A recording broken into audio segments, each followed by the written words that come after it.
Hi,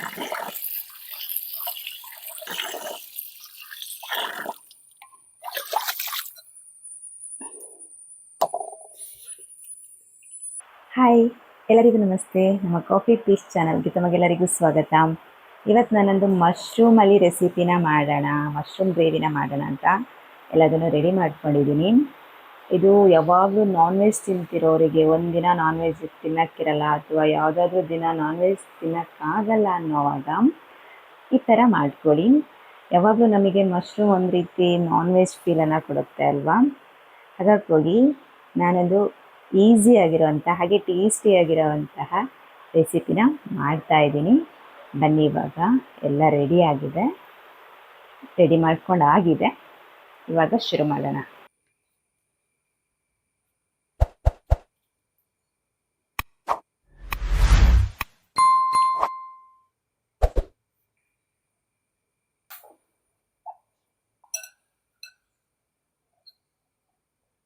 ಇದನ್ನು ಇವಾಗ marinate ಮಾಡ್ಕೊಳ್ಳೋಣ. ಮೊದಲಿಗೆ ನಾನಿಲ್ಲಿ ಒಂದು 100 ml ಅಷ್ಟು ಮೊಸರನ್ನ ಹಾಕೋತಾ ಇದ್ದೀನಿ.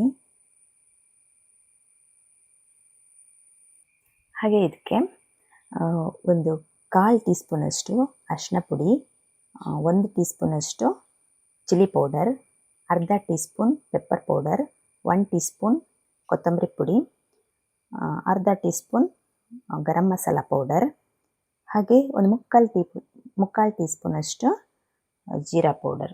ಇದಿಷ್ಟನ್ನು ಇದಕ್ಕೆ ಹಾಕೊಳ್ಳೋಣ. ಇವಾಗ ಇದನ್ನು ಚೆನ್ನಾಗಿ ಮಿಕ್ಸ್ ಮಾಡ್ಕೊಳ್ಳೋಣ.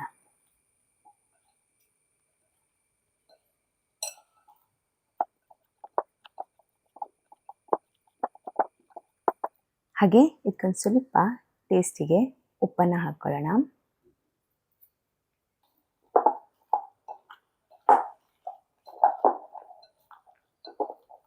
ಇವಾಗಿದು ಚೆನ್ನಾಗಿ ಮಿಕ್ಸ್ ಆಗಿದೆ. ಇದನ್ನು ಸ್ವಲ್ಪ ಹೊತ್ತು ಹಾಗೆ ಬಿಡೋಣ. ಇವಾಗ ಪ್ಯಾನ್ ಬಿಸಿ ಆಯಿತು. ಇದಕ್ಕೆ ಒಂದು 3ರಿಂದ 4 ಟೇಬಲ್ ಸ್ಪೂನು ಎಣ್ಣೆನ ಹಾಕ್ಕೊಳ್ಳೋಣ.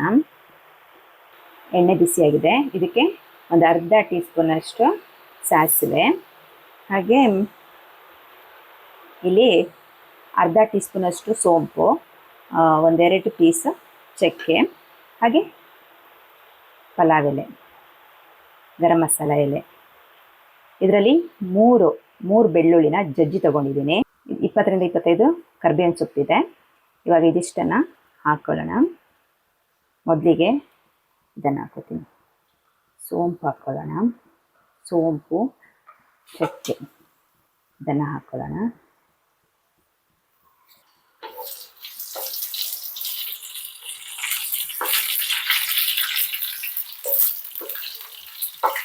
ಹಾಗೆ ಇದಕ್ಕೆ ಈ ಬೆಳ್ಳುಳ್ಳಿ ಮತ್ತು ಕರ್ಬೇವಿನ ಸೊಪ್ಪನ್ನು ಹಾಕ್ತೀನಿ.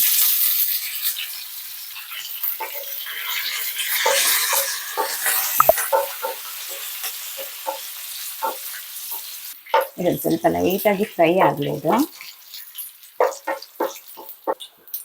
ಇವಾಗ ಫ್ರೈ ಆಗಿದೆ. ಇದಕ್ಕೆ ಹಸಿಮೆಣಸು ಹಾಕ್ಕೊಳ್ಳೋಣ. ಹಸಿಮೆಣಸು ನಾನಿಲ್ಲಿ 2 ತಗೊಂಡಿದ್ದೀನಿ. ಹಾಗೆ ಇದ್ರ ಜೊತೆಗೇನೆ ಈ ಕ್ಯಾಪ್ಸಿಕಮ್, ನಾನು ಒಂದು ಸಣ್ಣ ಕ್ಯಾಪ್ಸಿಕಮ್ನ ಸಣ್ಣಕ್ಕೆ ಹೆಚ್ಕೊಂಡಿದ್ದೀನಿ.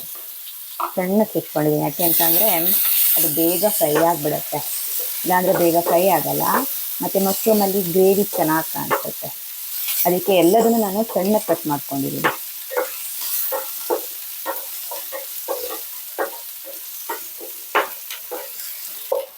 ಇದು ಲೈಟಾಗಿ ಫ್ರೈ ಆದರೆ ಸಾಕು. ಇದಕ್ಕೆ ಇವಾಗ ಈರುಳ್ಳಿನ ಆ್ಯಡ್ ಮಾಡ್ಕೊಳ್ಳೋಣ. ಈರುಳ್ಳಿಯಲ್ಲಿ 3 ತಗೊಂಡಿದ್ದೀನಿ. ಇದನ್ನು ಅಷ್ಟೇ ತುಂಬ ಸಣ್ಣಕ್ಕೆ ಕಟ್ ಮಾಡ್ಕೊಂಡಿದ್ದೀನಿ, ಬೇಗ ಫ್ರೈ ಆಗಲಿ ಅಂತ. ಮತ್ತು ಗ್ರೇವಿಲಿ ದೊಡ್ಡ ಪೀಸ್ ಕಟ್ ಮಾಡಿ ಹಾಕಿದ್ರೆ ಗ್ರೇವಿಲಿ ದೊಡ್ಡ ಪೀಸೇ ಸಿಗುತ್ತಲ್ವ, ಅದಕ್ಕೋಸ್ಕರ ನಾನು ಸಣ್ಣ ಕಟ್ ಮಾಡಿ ಹಾಕ್ಕೊಂಡಿದ್ದೀನಿ. ಇವಾಗ ಇದಕ್ಕೆ ಒಂದು 1/4 ಟೇಬಲ್ ಸ್ಪೂನಷ್ಟು ಶುಂಠಿ ಬೆಳ್ಳುಳ್ಳಿ ಪೇಸ್ಟನ್ನು ಹಾಕ್ಕೊಳ್ಳೋಣ. ಹಾಗೆ ಒಂದು ಸ್ವಲ್ಪ ಉಪ್ಪನ್ನು ಹಾಕ್ಕೊಳ್ಳೋಣ. ಈರುಳ್ಳಿ ಬೇಗ ಫ್ರೈ ಆಗಲಿ ಅಂತ ಒಂದು ಸ್ವಲ್ಪ ಉಪ್ಪನ್ನು ಹಾಕ್ಕೊಳ್ಳೋಣ. ಉಪ್ಪು ಬೇಕು ಅಂತಂದರೆ ಆಮೇಲೆ ಆ್ಯಡ್ ಮಾಡ್ಕೋಬೋದು.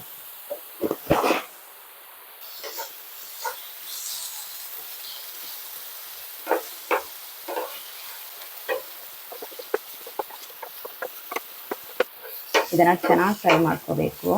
ಫುಲ್ ಫ್ರೈ ಆಗಿ ಸಾಫ್ಟ್ ಆಗಬೇಕು, ಅಲ್ಲಿವರೆಗೂ ಫ್ರೈ ಮಾಡ್ಕೋಬೇಕು. ನೋಡಿ, ಇದು ಆಲ್ಮೋಸ್ಟ್ ಫ್ರೈ ಆಗ್ತಾ ಬಂದಿದೆ. ಇವಾಗ ಇದಕ್ಕೆ ಒಂದು ಟೊಮೆಟೊನ ಆ್ಯಡ್ ಮಾಡ್ಕೊಳ್ಳೋಣ.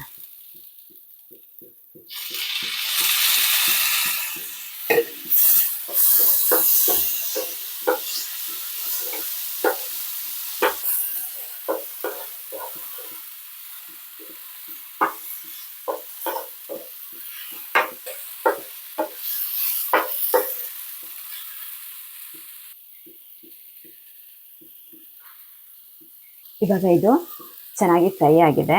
ಇದಕ್ಕೆ ನಾವು ಆವಾಗಲೇ ಮ್ಯಾರಿನೇಟ್ ಮಾಡಿಟ್ಕೊಂಡಿದ್ವಲ್ವ, ಈ ಮಶ್ರೂಮ್ನ ಅದಕ್ಕೆ ಆ್ಯಡ್ ಮಾಡ್ಕೊಳ್ಳೋಣ.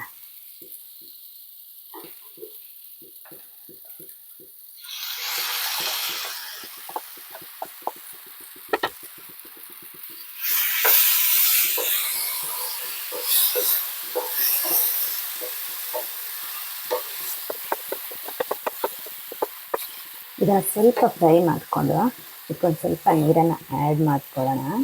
ನಾನಿಲ್ಲಿ ಆವಾಗಲೇ ಮ್ಯಾರಿನೇಟ್ ಮಾಡಿಟ್ಕೊಂಡಿದ್ವಲ್ವ, ಅದೇ ಬೌಲಿಗೆ ಒಂದು ಸ್ವಲ್ಪ ನೀರನ್ನು ಹಾಕಿ ಆ ನೀರನ್ನು ಇದಕ್ಕೆ ಆ್ಯಡ್ ಮಾಡ್ತಾಯಿದ್ದೀನಿ.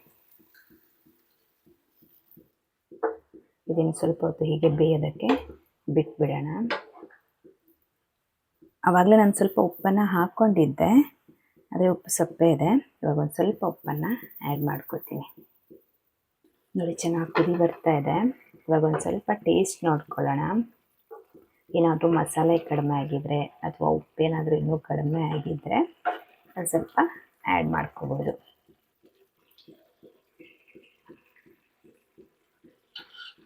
ನಾನಿಲ್ಲಿ ಟೇಸ್ಟ್ ನೋಡಿ ಮತ್ತೆ ಒಂದು ಅರ್ಧನೂ ಇಲ್ಲ, 1/4 ಟೇಬಲ್ ಸ್ಪೂನಷ್ಟು ಗರಂ ಮಸಾಲ ಪೌಡರನ್ನು ಆ್ಯಡ್ ಮಾಡ್ಕೋತಾ ಇದ್ದೀನಿ. ಹಾಗೆ ಇದರಲ್ಲಿ ಅರ್ಧ ಟೇಬಲ್ ಸ್ಪೂನ್ ಧನಿಯಾ ಪೌಡರ್, ಅರ್ಧ ಟೇಬಲ್ ಸ್ಪೂನ್ ಜೀರಾ ಪೌಡರ್ ಇದೆ.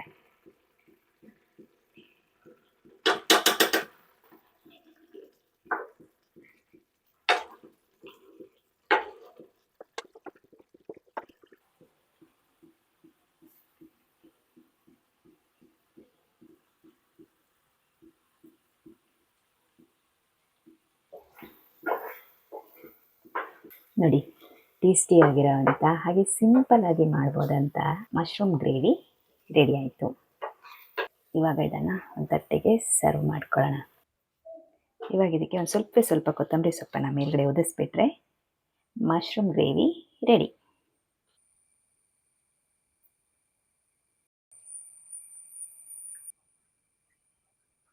ಫೈನಲಿ ಮಶ್ರೂಮ್ ಗ್ರೇವಿ ರೆಡಿಯಾಗೇ ಬಿಡ್ತು. ಸಿಂಪಲ್ ಇಂಗ್ರೀಡಿಯೆಂಟ್ಸ್ನ ಉಪಯೋಗಿಸಿ ತಟ್ಟಂತ ಮಾಡ್ಬೋದು. ನಿಮಗೆ ನನ್ನ ವಿಡಿಯೋ ಇಷ್ಟ ಆಗಿದರೆ ಒಂದು ಲೈಕ್ ಕೊಡೋದಕ್ಕೆ ಮರಿಬೇಡಿ.